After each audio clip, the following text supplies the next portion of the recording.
Assalamualaikum warahmatullahi wabarakatuh. Sampurasun wilujeng siang pamirsa patepang deui sareng simkuring pun pahri dina kilas warta. Edisi kaping 24 Februari 2002 hiji. Pamirsa, salami 5 menit kapayun simkuring bais nyarengan pamirsa dina warta sabudaran Jawa Barat. Di dieu simkuring bade ngadugikeun warta anu ngeunaan warga binaan Jago Sisingan.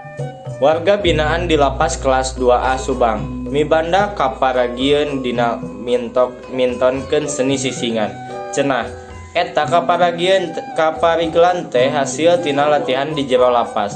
Nu salah sahiji udagana nyaeta pikeun nyinglar riributan di jero lapas.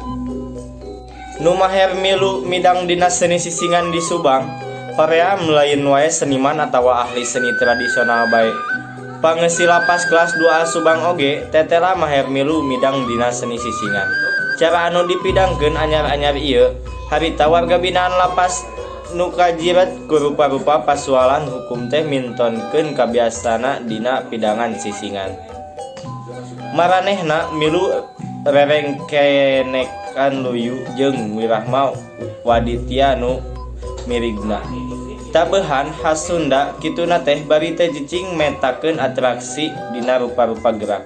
Susi Susilawati Kakanwil Kemenhukum Jabar nu ngahaja nyaksian eta atraksi warga binaan di Subang nyebutkeun ngarasa reres mireungeun warga binaan lapas kelas 2A Subang. Mibanda kamaher dina seni Sunda nurutkeun Susi eta hal teh alus pikeun nyinglar ributan di jero lapas jeung bisa dijadikeun marga geusan ngaraketkeun hubungan antara patugas lapas jeung warga binaan.